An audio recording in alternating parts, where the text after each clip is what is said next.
Ellie Chu is an excellent student who ekes by writing phony term papers and working part-time as a station agent with her father in the tiny village of Squahamish.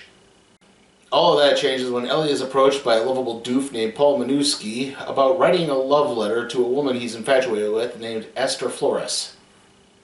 There's just one tiny rub. Ellie herself is also in love with Esther Flores, and in fact, Ellie's not really good at expressing her emotions particularly well. And yet the two continue the ruse long enough for even more feelings to get confused, and when one realizes it, high schoolers really don't know the half of it when it comes to love. So, yeah, basically this is kind of another modern-day retelling of Cyrano de Bergerac type deal where, one person is writing the philosophy for another person who's in love, and they're both in love with the same person, but you also kind of get the sort of, the twist of, in this case, it's also kind of, I guess I could say it's also, LGBT themed, if you catch my drift. I'm trying to not sound too crass when saying that. I hope I don't mean to offend when I say that. I mean, it's an okay twist on the story in this case. I think the performances do carry this through pretty well.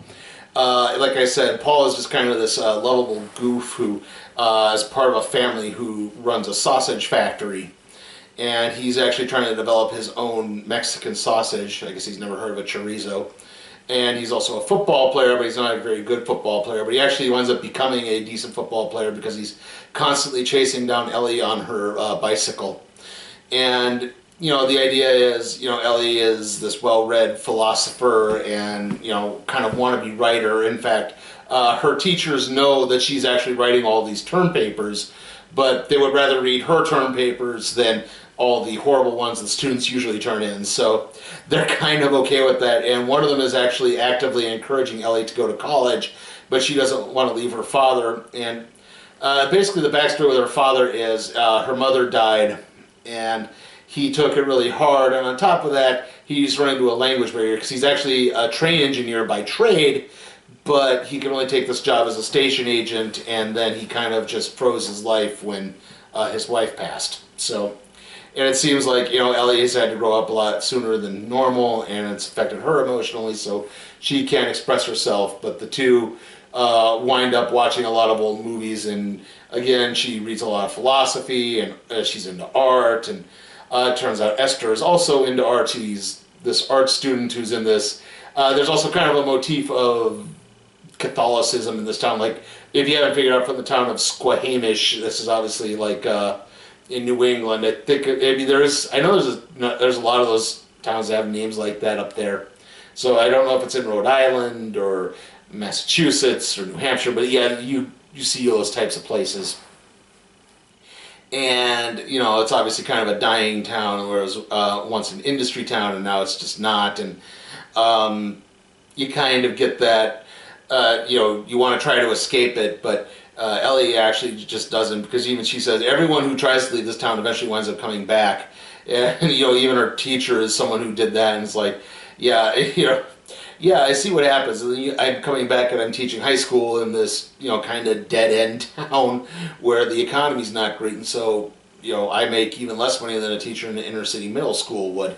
And you get sort of that motif going in there too. And the idea is, Esther is also this sort of artsy person, and Paul is just like I said, a lovable doof. He's not a bad guy. He's not abusive or anything like that.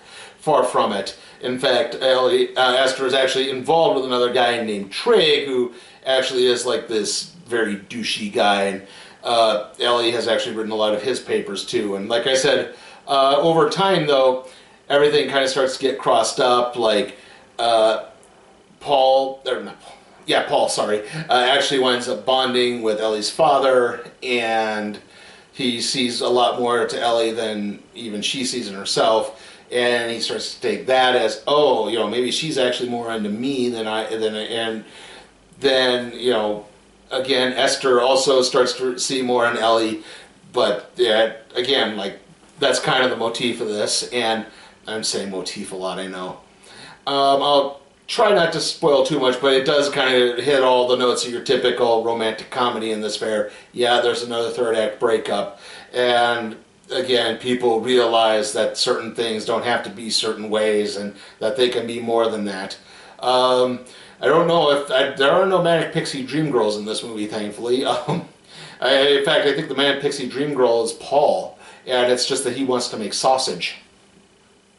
But you do kind of get a lot of that. Again, I'm sorry for using the word motif on this. Overall, the film is not bad. I think the performances are strong, and the story is decent enough. I'd say the one real drawback is this thing's a little too long. At 104 minutes, there's just kind of a lot of points where you're spinning your tires and getting stuck. Like, Paul,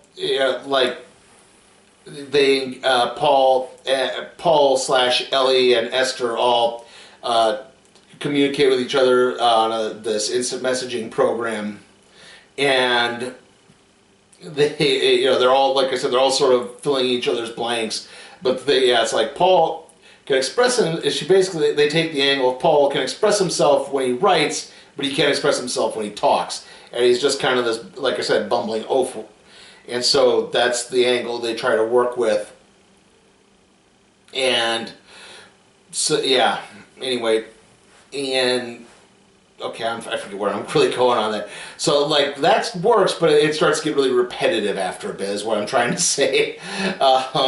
And again, it seems like the plot starts spinning its tires, and it's like, if you shaved 10 to 15 minutes off this movie, you made it 90 to 95 minutes, not 105 minutes, I think it's a much, much, much better film. It would have been a lot tighter. It would have been a lot better paced. I think it would even help build the characters a little bit better. In fact, they even at one point introduce a really a bad trope late in the movie. Paul is looking up information and his family jumps to a conclusion that just isn't there. I think you can get the drift of that. And it starts to kind of fall apart at that moment. Still, though, it does kind of... I won't spoil the whole ending, but it does kind of come up to at least a decent enough ending. And I am going to give the half of it a B. I can't quite go up into A. Like I said, it's just a little too long, but it's still pretty enjoyable. This thing's PG-13, so there's not a lot of sex. There's some drug use, and it's not, like I said, it's not overly adult, though. And we'll probably enjoy it. So yeah, I think a B is good enough. Family Feud, a new game show with witty Richard Dawson. Name something it takes two people to do. I have to say the obvious because I don't have another answer. What is it? Make love. Thought you'd never ask. Watch families compete for big cash prizes by guessing the most popular answers to a national poll. It's Family Feud. Premieres weekdays at 1:30, 12:30 Central, 11:30 Mountain and Pacific.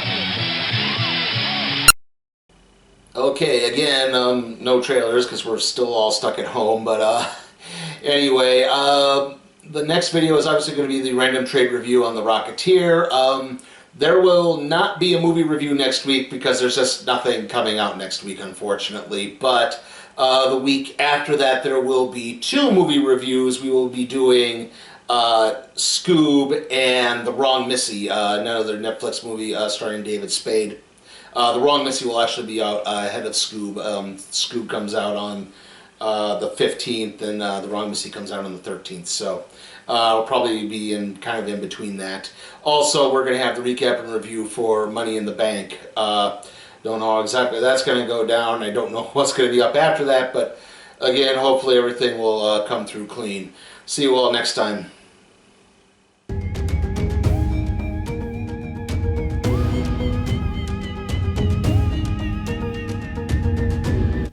Hey guys, remember, you can help support my channel at patreon.com/SleepyTimeForCat Productions, where you can help request a movie, even if it's something like, say, Sonic the Hedgehog or the next Purge film. I'll review it.